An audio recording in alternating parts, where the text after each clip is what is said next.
ఆంధ్రప్రదేశ్కి 3 రాజధానులంటోంది వైసీపీ సర్కార్. అయితే ఆ దిశగా ఇంతవరకు ఒక్క అడుగు కూడా పట్టం లేదు. దీంతో ప్రస్తుతం అమరావతి రాష్ట్ర రాజధానిగా కనిపిస్తోంది. అయితే అసెంబ్లీ, సచివాలయం, సీఎం నివాసం అన్నీ ఉన్న అమరావతిలో అభివృద్ధి పనుల కోసం టెండర్లు పిలిస్తే ఏ సంస్థ ముందుకు రావటం లేదు. రాజధాని టెండరా, మేము రామని సైలెంట్ అయిపోతున్నారట. ఆఖరికి ఏఎంఆర్డీఏ టెండర్లకు కూడా స్పందన లేదు. టెండర్లు వేసేందుకు బడా సంస్థలు సైతం ఆసక్తి చూపించకపోతుండటంతో సింగిల్ టెండర్ కూడా పడని పరిస్థితి. అసలు విభజిత ఆంధ్రప్రదేశ్ కొత్త రాజధానిలో ఈ పరిస్థితి ఎందుకు వచ్చింది?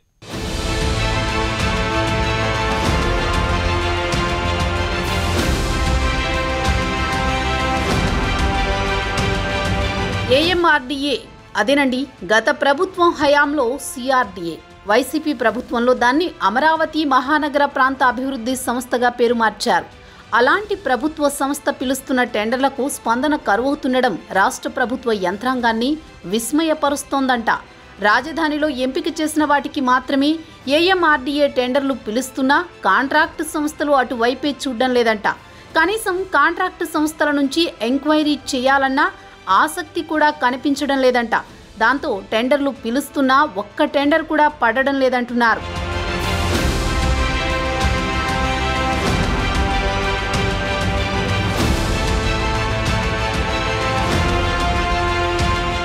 అలా కాంట్రాక్టు సంస్థల నుంచి స్పందన రాకపోవడంతో ఏఎంఆర్డీఏ టెండర్ డెడ్లైన్ పెంచుకుంటూ పోవాల్సి వస్తోంది.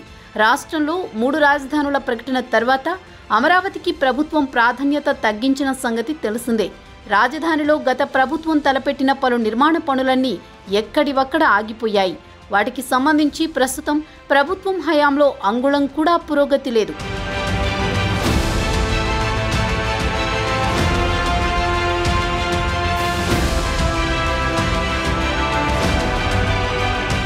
అమరావతిపై జరిగే సమీక్షలలో 25% కంటే ఎక్కువ పురోగతి ఉన్న పనులు చేపట్టాలని పైకి ప్రకటనలు చేస్తున్నప్పటికీ ఆచరణలో మాత్రం ఆ దిశగా అడుగులు పడ్డం లేదు.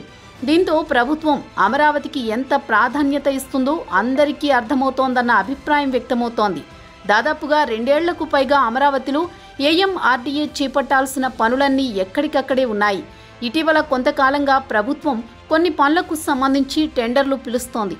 అయితే ఏ ఒక్కదానికి కూడా స్పందన రావడం లేదు.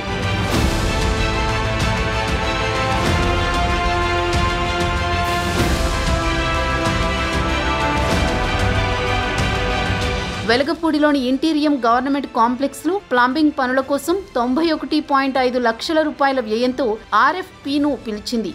ఈ ఆర్ఎఫ్పీను ఇదే ఆగస్టు నెల 8వ తేదీన ఏఎంఆర్డీఏ పిలిచింది. ఏఎంఆర్డీఏ పిలిచిన ఆర్ఎఫ్పీకి సంబంధించి ఏ ఒక్క సంస్థ కూడా ఆసక్తి చూపించలేదు. దీంతో ఈ నెల 21వ తేదీన టెండర్ల గడువును పొడిగించాల్సి వచ్చింది. ఈ నెల 27వ తేదీన టెండర్ల గడువు పొడిగింపుకు సంబంధించి ఉత్తర్వులను విడుదల చేసింది. ఈ ఆర్ఎఫ్పీకి సంబంధించి వాస్తవానికి సెప్టెంబర్ 1తో గడువు ముగుస్తుంది. ఆర్ఎఫ్పీకు ఏ కాంట్రాక్టు సంస్థ నుంచి కూడా స్పందన రాకపోవడంతో ఏఎంఆర్డీఏ గడువును పెంచాల్సి వచ్చింది.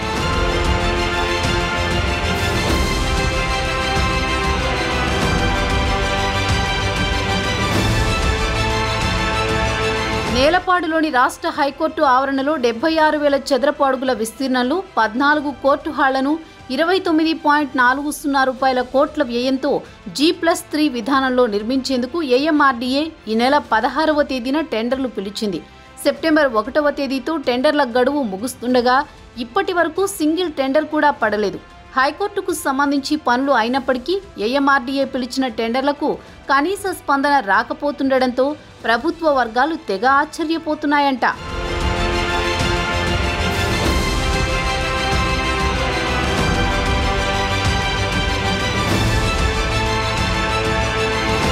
క్యాపిటల్ సిటీ పరిధిలో మెయింటెనెన్స్ పనులకు సంబంధించి ఈ నెల 24వ తేదీన ఏఎంఆర్డీఏ 9.12 లక్షల వ్యయంతో టెండర్లు పిలిచింది. తుళ్లూరులోని judicial complex, chief justice, chief secretary బంగ్లా పనుల నిర్వహణకు సంబంధించి మంచినీటి పైప్లైన్లు, సాంకేతిక సిబ్బందిని నియమించుకోవడానికి ఏఎంఆర్డీఏ ఈ టెండర్లు పిలిచింది. ఈ టెండర్లకు సంబంధించి చూస్తే సెప్టెంబర్ 7వ తేదీ నాటికి తుది గడువు ఉంది. ఇప్పటి వరకు సింగిల్ టెండర్ కూడా పడలేదని తెలుస్తోంది.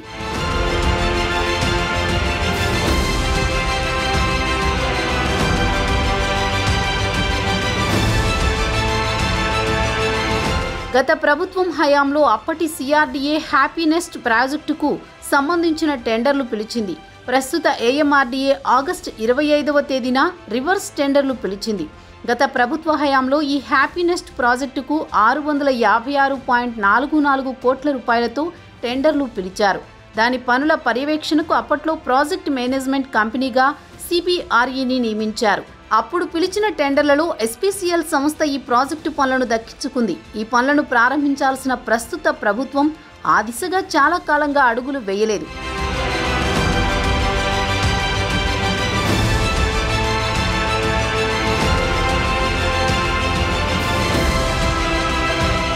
హ్యాపీనెస్ట్లో ప్లాట్ల కోసం 10% డబ్బులు కట్టిన లబ్ధిదారులకు ఏడాది డిసెంబర్లో వాటిని అప్పగించాల్సి ఉంటుంది. అయితే ఇప్పటి వరకు పనులే మొదలు కాలేదు. మరో 4 నెలల సమయం మాత్రమే గడువు ఉండడంతో తాజాగా ఏఎంఆర్డీఏ రివర్స్ టెండర్లను పిలిచింది. సెప్టెంబర్ 22 ఆఖరి తేదీగా నిర్ణయించారు. ఈ ప్రాజెక్టు పనులను టెండర్లు పిలిచి ఇప్పటికే 3 ఏళ్లు కావస్తుండడంతో పెరిగిన అంచనాల నేపథ్యంలో రివర్స్ టెండరింగ్లో పాలు పంచుకునేందుకు ఏ కాంట్రాక్టు సంస్థ కూడా సిద్ధంగా లేదంట.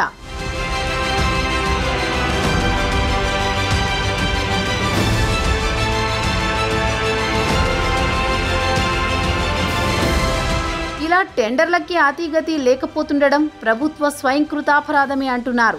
3 రాజధానుల ప్రతిపాదనని హడావుడిగా తెరమీదకు తెచ్చిన జగన్ సర్కార్ ఇప్పటి వరకు ఆ దిశగా కార్యాచరణ ప్రారంభించలేకపోయింది. అది కాక కర్నూలు జ్యుడిషియల్ క్యాపిటల్ అన్న ప్రభుత్వం అమరావతిలోని హైకోర్టు భవన నిర్మాణాలకు టెండర్లు పిలుస్తోంది. దాంతో ప్రభుత్వ విశ్వసనీయత దెబ్బతినడంతో పాటు రాజధానిపై గందరగోళంతోని నిర్మాణ సంస్థలు టెండర్లు వేయడానికి ముందుకు రావడం లేదంటున్నారు. మొత్తం మీద రాజధాని పరంగా ఆంధ్రప్రదేశ్ పరిస్థితి అర్థం కాకుండా తయారైంది ఇప్పుడు.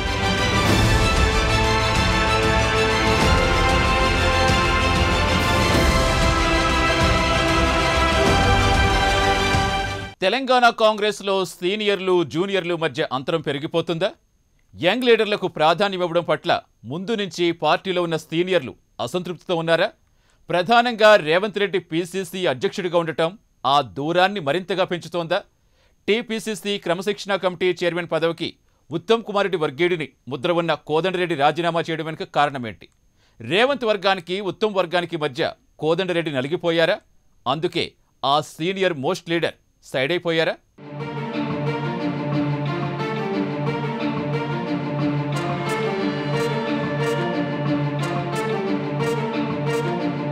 కాంగ్రెస్లో సీనియర్ వర్సెస్ జూనియర్స్ గా రాజకీయాలు మారుతున్నాయా? రేవంత్ వర్గంపై కొందరు కాంగ్రెస్ సీనియర్ నేతలు ఎందుకు అసంతృప్తి వ్యక్తం చేస్తున్నారు? తెలంగాణ కాంగ్రెస్లో మరో కీలక పరిణామం చోటు చేసుకుంది. తెలంగాణ కిసాన్ కాంగ్రెస్ జాతీయ ఉపాధ్యక్షుడు ఎం కోదండరెడ్డి టీపీసీసీ క్రమశిక్షణ చర్యల కమిటీ చైర్మన్ పదవికి రాజీనామా చేశారు. తన రాజీనామా లేఖను ఆయన పార్టీ అధినేత్రి సోనియా గాంధీకి పంపించారు. కొత్త క్రమశిక్షణ కమిటీ ఏర్పాటుకు వెసులుబాటు కల్పించేందుకు రాజీనామా చేస్తున్నట్లుగా ఆయన తెలిపారు.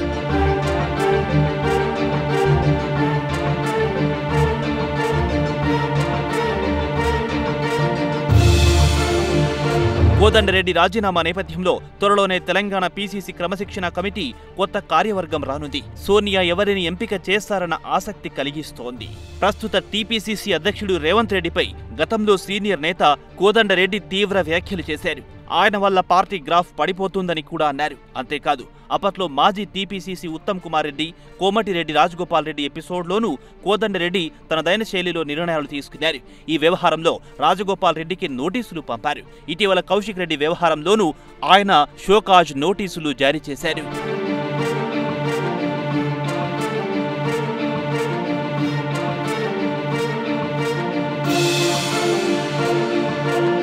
ఈ మధ్య కాంగ్రెస్ జనరల్ సెక్రటరీ నేత నిరంజన్ పై క్రమశిక్షణ చర్యలు తీసుకున్నారు. టీపీసీసీ అధ్యక్షులు రేవంత్ రెడ్డి ఏఐసీసీ ఇన్ఛార్జ్ మాణిక్యం ఠాగూర్ పైన అనుచిత వ్యాఖ్యలు చేశారు. దాంతో టీపీసీసీ మాజీ ప్రధాన కార్యదర్శి నిరంజన్ కి క్రమశిక్షణ సంఘం సోకాజ్ నోటీస్ ఇచ్చింది. నిరంజన్ వివరణపై అసంతృప్తి వ్యక్తం చేసింది.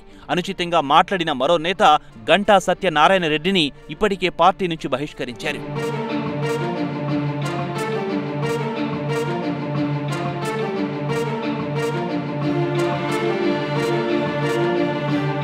అలా ఇటు రేవంత్ వర్గానికి కాంగ్రెస్లోనూ మరో వర్గానికి మధ్య పచ్చగడ్డి వేస్తే భగ్గుమనే పరిస్థితులు తలెత్తుతున్నట్లుగా తెలుస్తోంది. మొన్న నిరంజన్, ఆ తర్వాత గంటా సత్యనారాయణ విషయంలోనూ, తాజాగా కోదండరెడ్డి అంశంలోనూ టీపీసీసీ చీఫ్ రేవంత్ తీవ్ర అసహనానికి గురైనట్లుగా తెలుస్తోంది. అందుకే వీరిపై అధిష్టానానికి మాణిక్యం ఠాకూర్ ద్వారా ఫిర్యాదు చేసినట్లుగా సమాచారం. వీళ్ల ఒత్తిడి కారణంగానే కోదండరెడ్డిని పార్టీ క్రమశిక్షణ చర్యల్లో భాగంగా కమిటీ చైర్మన్ పదవి నుంచి తప్పించినట్లుగా కాంగ్రెస్ వర్గాలు చెబుతున్న మాట.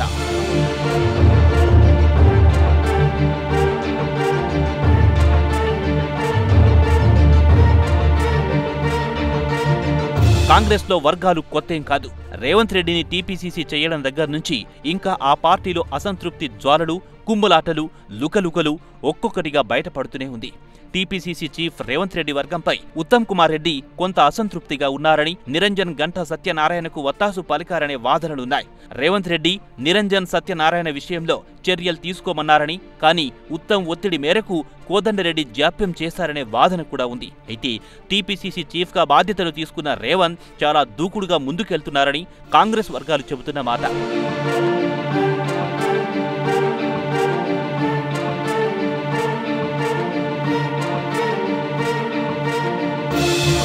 క్రమశిక్షణ విషయంలో కఠినంగా వ్యవహరిస్తామని కౌశిక్ రెడ్డి వ్యవహారంలో స్పష్టం చేశారు. అధిష్టానం దగ్గర కూడా ప్రస్తుతం రేవంత్ మాటే చెల్లుబాటు అవుతోందనే అసంతృప్తి సీనియర్ కాంగ్రెస్ నేతల్లో ఉంది. పైగా తనను అధిష్టానం పెద్దగా పట్టించుకోవడం లేదని కూడా బహిరంగంగా వీహెచ్ లాంటి నేతలే ఆవేదన వ్యక్తం చేసిన సందర్భాలు ఉన్నాయి. ఇక్కడ మరో రాజకీయం కూడా నడుస్తున్నట్లుగా తెలుస్తోంది. మాజీ మంత్రి డాక్టర్ జి చెన్నారెడ్డి పేరును ఇప్పటికే రేవంత్ రెడ్డి హైకమాండ్కి రికమెండ్ చేశారని, ఆయనే క్రమశిక్షణ కమిటీ చైర్మన్గా నియమించనున్నారనే వార్తలొస్తున్నాయి. కోదండరెడ్డిపై అసహనంతోనే చిన్నారెడ్డి పేరును రేవంత్ తెరపైకి తెచ్చారని అంటున్నారు. ఈ నేపథ్యంలోనే కోదండరెడ్డి రాజీనామా ఇప్పుడు తెలంగాణ కాంగ్రెస్ రాజకీయాల్లో తీవ్ర చర్చకు దారితీస్తోంది.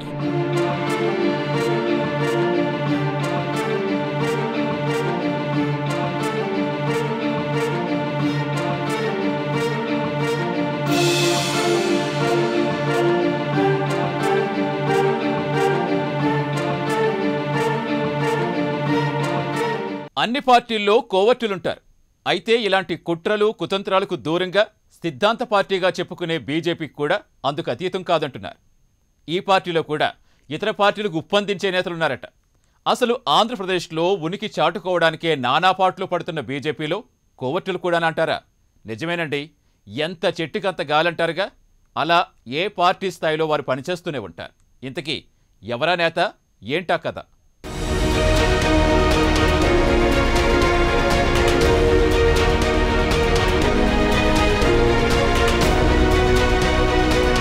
ఏపీ బీజేపీలో తిరుపతికి చెందిన ఒక యువనేత అధికార పార్టీకి కోవట్టుగా పనిచేస్తున్నారట. అధికార వైసీపీలోని నంబర్ 2 అని చెప్పుకునే లీడర్ డైరెక్షన్లో పనిచేస్తున్నారని ఏపీ బీజేపీ సర్కిల్స్లో గుసగుసలాడుకుంటున్నారు. ఏపీ బీజేపీ ప్రధాన కార్యదర్శిగా ఉండి ప్రభుత్వం మీద కంటే ప్రతిపక్ష టీడీపీ మీదే ఎక్కువ విమర్శలు చేస్తుంటారాయన. రెడ్డి సామాజికానికి చెందిన ఆ నేత అధికార వైసీపీకి ఫుల్ సపోర్ట్ చేస్తుంటారనే విమర్శ ఉంది. అందుకే కాబోలు వైసీపీ నాయకులు కూడా ఆ బీజేపీ నేతను చిన్న మాట కూడా అనరు. ఈయన మాత్రం కమలం పువ్వులతో కొట్టినట్టు అధికార పార్టీపై సుతిమెత్తని విమర్శలతో దాడి చేసినట్టు నటించేస్తాడు. వైసీపీ ఎంపీ ఆశీస్సులతో కాషాయ కండవా కప్పుకున్న ఈ నేతలో వైసీపీ రక్తం ప్రవహిస్తుందని అంటుంటారు. ఈ వీరభక్తుడి గుండెలు చీల్చితే నరేంద్ర మోడీ కాకుండా జగన్మోహన్ను కనిపిస్తాడని ఏపీలో సెటైర్లు బాగా పేలుతుంటాయి.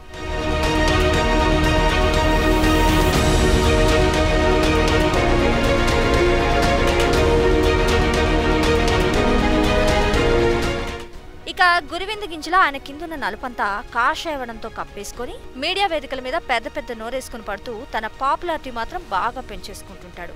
రాజధానిగా అమరావతికి బీజేపీ పార్టీ పరంగా మద్దతు పలికితే ఈయన మాత్రం వ్యక్తిగతంగా అమరావతి ఉద్యమాన్ని, నాయకులను అవహేళన చేస్తుంటాడు.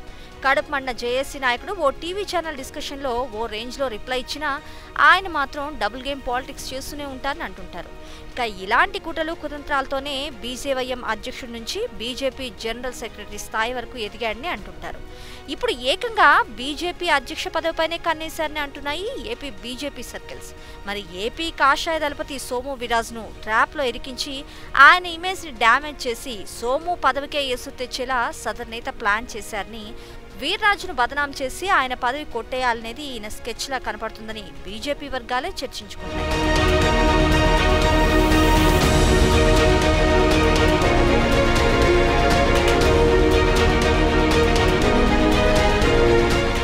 మరోవైపు టిప్పు సుల్తాన్ విగ్రహ రాజకీయంపై పొద్దుటూరులో హైడ్రామా నడిచింది.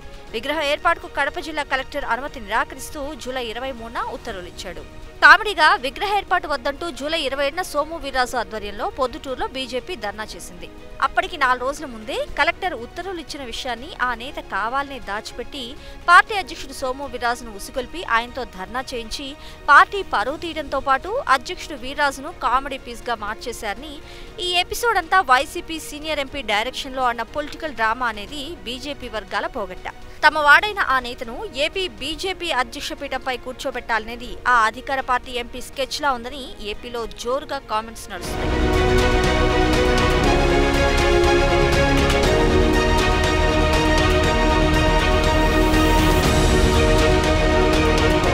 ఇక సదరు బీజేపీ నేత విషయ పరిజ్ఞానం మామూలుగా ఉండదు. మరి కొన్ని మాస్టర్ పీసులుంటాయి. బిరబిరా కృష్ణమ్మ శ్రీశైలం నుండి సాగుతూ గోదావరిలో కలవడం, గోమాత సంరక్షణ అంటూ ఎద్దు ఫోటోలు పెట్టడం, హేమమాలిని చర్య లాంటి కామెంట్లు, ఇలా తిక్క ట్వీట్లతో తన స్థాయిని ఘనంగా చాటుకుంటున్నారు. కేవలం రెడ్డి సామాజిక వర్గ కార్డు మీదే బాగా నెట్టుకొస్తున్నారనే విమర్శ ఉంది. టీడీపీ నాయకులే టార్గెట్ గా వైసీపీ ఎంపీ డైరెక్షన్ లో చెలరేగిపోతున్నారనే ఆరోపణలు ఉన్నాయి. ఇక ఆ కోవర్టు నేత క్రైమ్ హిస్టరీపై ఏపీలో పెద్ద ఎత్తున చర్చ నడుస్తుంది. అనంతపురంలో మహిళ మిస్సింగ్ కేసు, కల్కి ఆశ్రమంలో 30 కోట్ల రూపాయల దందా, బెంగళూరులో మెడికల్ కాలేజీ, బినామీల పేరుతో నర్సింగ్ కాలేజీలు, ఇలా అనేక ఆరోపణలున్నాయి.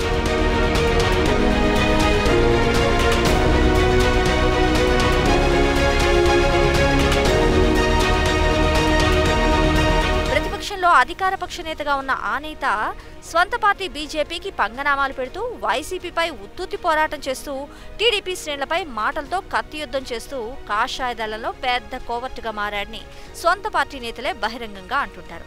ఆ నేతతో బీజేపీకి ఎలాంటి అదనపు ప్రయోజనం లేకపోగా వ్యక్తిగతంగా ఆయనకు పరోక్షంగా వైసీపీకి ఫుల్ ప్రయోజనాలు కలుగుతున్నాయని అంటున్నారు. మరి కమలం పూదోటలో ఆ నేత ఒక కలుపు మొక్క అనేది కమలనాథుల మాట.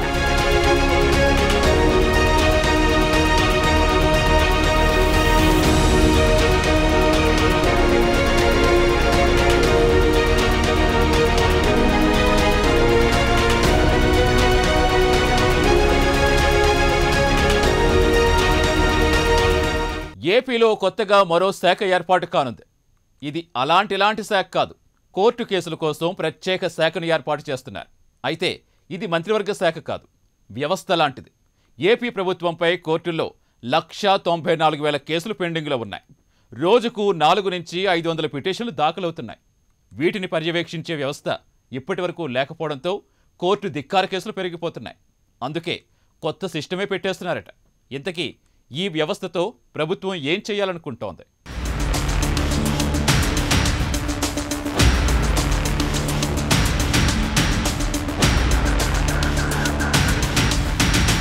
ఏపీ హైకోర్టు సుప్రీంకోర్టులో రాష్ట్ర ప్రభుత్వంపై దాఖలై పెండింగ్లో ఉన్న కేసులు సుమారు 194,000 మేర ఉన్నట్లు తెలుస్తుంది. వివిధ ప్రభుత్వ శాఖలతో సంస్థలు, వ్యక్తులు వివాదాల పరిష్కారం కోసం ఈ 2 కోర్టుల్లో వేసిన కేసులు లక్షలుగా పేరుకుపోవడం ప్రభుత్వానికి ఆందోళన కలిగిస్తున్న అంశం.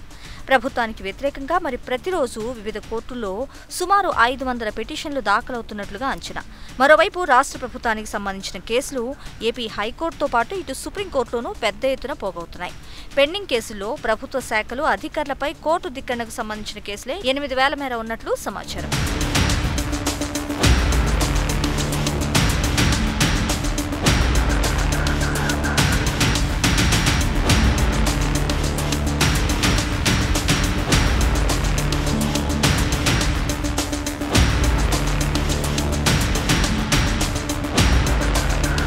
గ్రామ కార్యదర్శి స్థాయి నుంచి ప్రభుత్వ ప్రధాన కార్యదర్శి వరకు కోర్టు ఆదేశాలకు సంబంధించి ధిక్కరణ కేసులున్నాయని గుర్తించారు.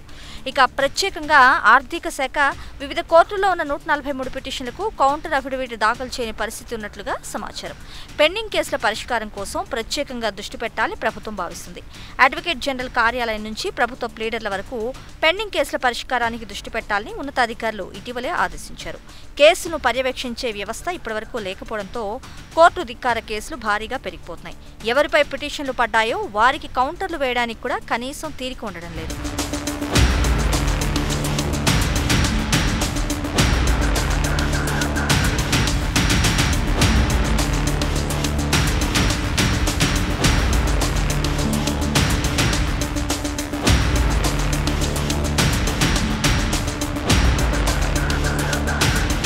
కారణంగా వివిధ శాఖలపై కోర్టుల్లో దాఖలయ్యే పిటిషన్లపై పర్యవేక్షణ వ్యవస్థ ఏర్పాటు చేయాలని ఏపీ ప్రభుత్వం నిర్ణయించింది.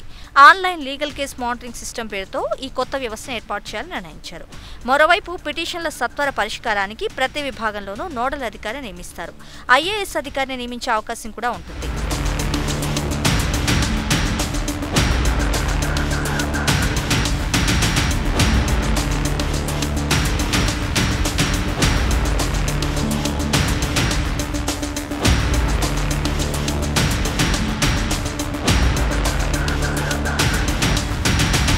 అడ్వకేట్ జనరల్తో పాటు ప్రభుత్వ ప్లీడర్ల కార్యాలయాల్లో కూడా ఆటోమేషన్ వ్యవస్థ ఏర్పాటు చేసి అన్ని కేసుల వివరాలు రియల్ టైం డాష్ బోర్డులో ఉంచాలని ప్రభుత్వం భావిస్తుంది.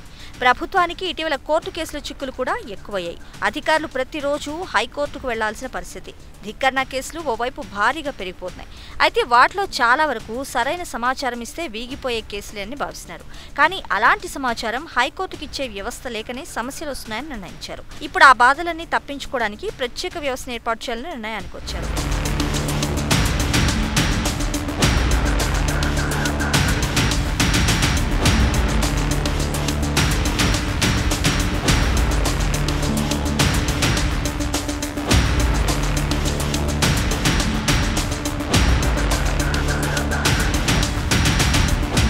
రహస్యంగా ఉంచాలని నిర్ణయం తీసుకున్న ప్రభుత్వం ఈ కేసుల కోసం ప్రత్యేక లైవ్ డాష్ బోర్డులను ఏర్పాటు చేయాలనుకోవటం కోసమేర్పు. కోర్టు వివాదాల విషయంలో ఎలాంటి జాప్యానికి తావివ్వకుండా చూడాలని ప్రభుత్వం గవర్నమెంట్ ప్లీడర్లకు ఆదేశాలు జారీ చేసింది. వివిధ ప్రభుత్వ శాఖలకు న్యాయ నిపుణులను కూడా ఏర్పాటు చేసుకునే విషయంపైన ప్రభుత్వం తాజాగా దృష్టి సారించింది.